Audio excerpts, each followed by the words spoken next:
Anti-Trump liberals who moved to Canada in a tantrum just got nasty surprise on arrival. President Trump's election and subsequent inauguration was, in essence, the trigger heard around the world. The result was wailing and gnashing of teeth that began way back then and has continued on to this day. In their defense, they have gotten slightly more organized than just throwing rocks and paint graffiti everywhere they go.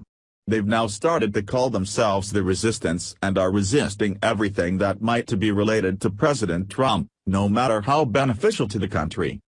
Many of the overgrown toddlers that make up this movement came up with a very concrete plan for how to punish the deplorables. They decided to leave the country.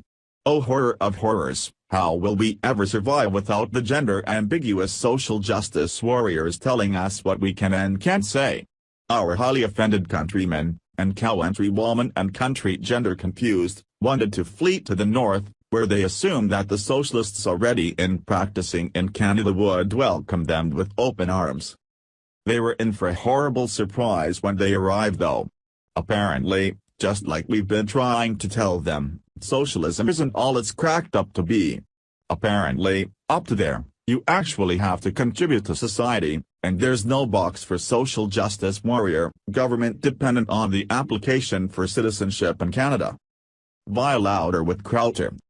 One of the more entertaining aspects of the 2016 post-election season are the threats from the losing side to leave the country. Like, can we start GoFundMe accounts for all these losers? I know cash is tight when you're a constant government mooch. Never have those threats been more common or amusing than right now. Leftists refuse to share a country with the Trump, so they're putting on their poo-white hats, packing their made-from-hemp bags, and sashaying their way up to the Canadian border. That'll show everybody. Except, Canada is not interested in overweight career baristas with gender studies degrees. Liberals seeking to move to Canada because they are unhappy with the election results are finding that Canada won't take them because its immigration policies exclude those who won't contribute to the economy. One of the policies of President Donald Trump that has some Democrats claiming they want to jump ship is his pledge to limit immigration from people whose lives in America would be dependent on welfare. Trump promises extreme vetting before accepting immigrants or refugees. But Democrats looking to move from the U.S. to Australia, Canada and other wealthy English-speaking nations are learning that those nations already have similar policies. Translation of Canadian and Australia immigration policies: y'all are freaking losers. Go back to your mom's basements.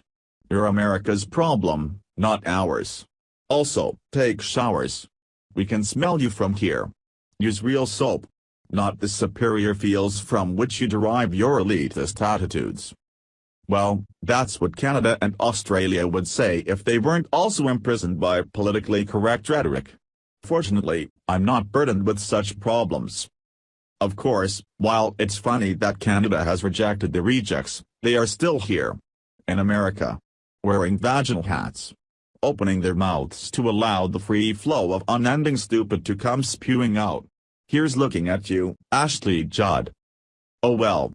I guess we'll just have to cope with their presence by mocking their perpetual stupidity. I'm telling Siri to remind me to write more insults. # goals.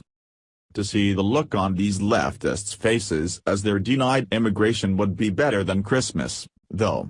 It's America that's supposed to be racist, not utopian Canada, they might be whining. I'm sure the words Nazi and fascist are getting thrown around quite a bit, as well. But the truth is having borders and immigration requirements is standard stuff. Always has been. Leftists, Canada doesn't want to inherit more welfare recipients to suckle at their teeth and smash up all their stuff every time you don't get your way. So, suck it up and stick around here in the good old US of A. Maybe start the bricklaying business. I hear there's about to be a lot of business down in Texas. I know that nobody wants to hear I told you so, but we definitely told them so. Not only are there glorious dreams about the world in a socialist country being dashed to bits, but now they're going to have to come back to Trump's America with their tails tucked between their gender-neutral legs.